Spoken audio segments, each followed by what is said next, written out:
Across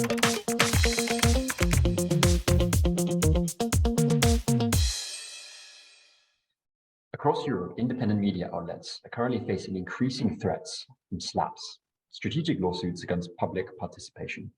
This vexatious litigation is filed by powerful or wealthy individuals and is aimed at silencing legitimate watchdog journalism. While this is a Europe-wide phenomenon, one of the worst affected countries in the region is Serbia.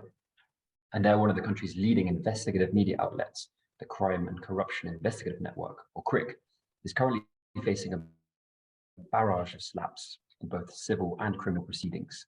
And a recent verdict regarding one lawsuit filed by the country's interior minister has sparked growing concerns about media freedom. So to discuss this and its implications, I'm joined by Bojana Jovanović, Deputy Editor of KRIK. Thanks for joining us, Bojana. Hello, thank you for the invitation. I think it would be first good to do a quick recap. If you could just speak a bit about that case, what the article was about, and yeah, just tell us a bit about that. Thanks. Yeah, so we were sued last year for an article from the trial of the organized crime group. In this article, we mentioned Bratislav Gašić. At that time, he was director of the security agency, and now he is, as you said, the Minister of the Interior in Serbia. So we reported actually on what was going on during the trial in the courtroom. And at that time, that day, we could hear the wiretap conversations of the persons who were on trial.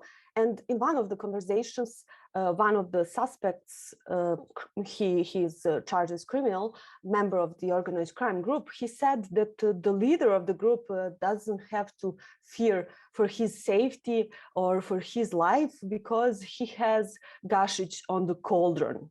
So on the cauldron is an expression that here in Serbia in criminal circles means that somebody is giving money to somebody else. So that's what we published. We published what we heard in this wiretap conversation, and we actually explained the meaning of the expression on the cauldron. After we wrote the news article, we tried to reach Gašić because we really wanted to have his comment because this is like a really serious accusation, right?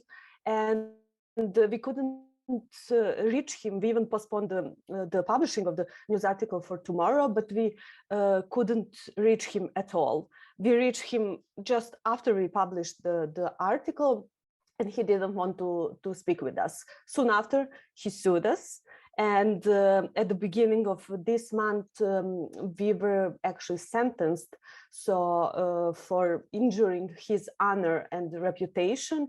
And by the lawsuit, he asked for $500,000 dinars, which is approximately around 4,000 euros. But the judge said that 1,000 euros is the price we need to pay for injuring his honor and reputation. Okay, thanks. I mean, it seems like obviously your team or your journalists followed journalistic ethics. You offered a right of reply, you postponed, and crucially, you were reporting on evidence presented in open court. So how did the judge reach this decision? We followed like the journalist ethics and all the rules we needed, but it is really actually unusual verdict because the judge doesn't question the veracity of the wiretap conversation we published. She even says that journalists have the right and they need to explain some expressions to their readers, but at the same time she sentenced us because we explained the meaning of the expression on the cauldron. So it is like really weird explanation. Also, maybe the weirdest part of the verdict is that the fact that Gašić is an official is taken as aggravating circumstance against us instead of being the other way around. So it is really weird. And what's also worrying is that the judge actually, as we found out later, is close to the current minister in the government. Actually, her husband is, as she says, a very, very close friend of the one of the current ministers in the government. Okay, you said it was obviously an unusual judgment, but in your view, how concerning are the implications of that, both for KRIK in Serbia and for court reporting, I suppose, and media freedom more widely?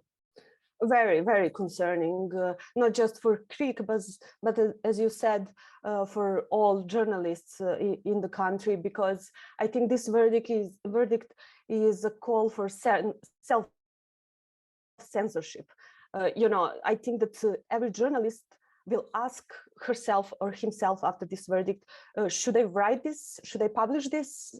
Although if it's just a news article from the trial, maybe I should just skip this part, it would be better for me. So the verdict, in my opinion, sends a very worrying message to all journalists in the country, because it says it's not important if you are publishing correct and truthful information, but if you publish the name, that is somehow protected, then you can get convicted.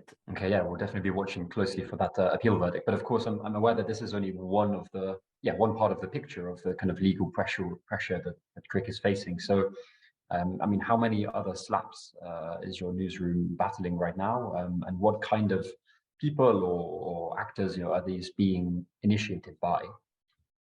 Unfortunately, yeah, this is just one of the cases. We have 10 more cases, 10 more SLAPPs ongoing. Mainly, we were sued by the people who are close to the government, or who are close to some members of the ruling political party, who are some controversial businessmen close to the ruling party. It is interesting that we have not just like these SLAPPs, like civil lawsuits, but we also have one criminal lawsuit, and we've been sued by the best man of the president of the Serbia, and he's asking the prison for KRIK journalists, 1 and 2 months of prison. Also, we have a case in Switzerland, because one of our journalists was sued in Switzerland by the controversial businessman who has bought citizenship here in Serbia, but also in Switzerland.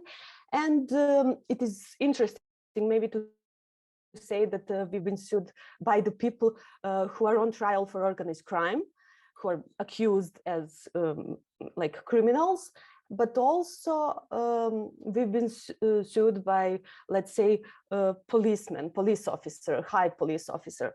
Yeah, I think the signal that verdict sent was huge, and obviously having criminal defamation on the books still punishable with really steep punishments is another kind of element which makes it even more threatening in Serbia.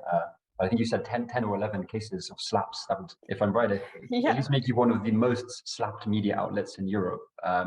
So my last question is, what is it about KRIK's reporting, topics or themes you're looking at, which you think makes you such a kind of a target of this kind of legal intimidation right now?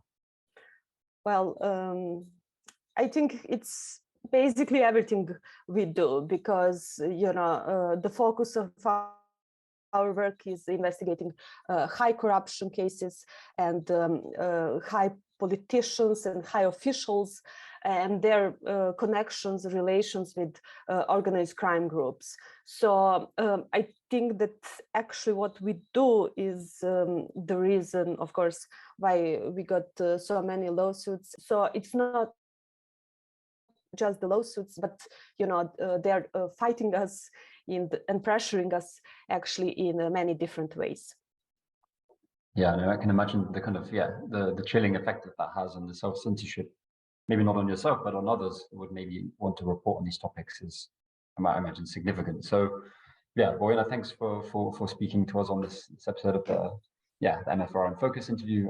Thanks for your team, and yeah, I've seen a lot of support for KRIK, of international press freedom organizations and institutions as well. So I'm sure that will continue, and we'll all be looking out closely for the appeal verdict.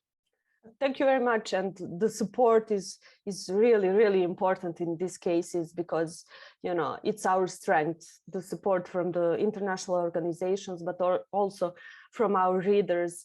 And thank you for supporting us. Yeah. Thanks very much. Thank you.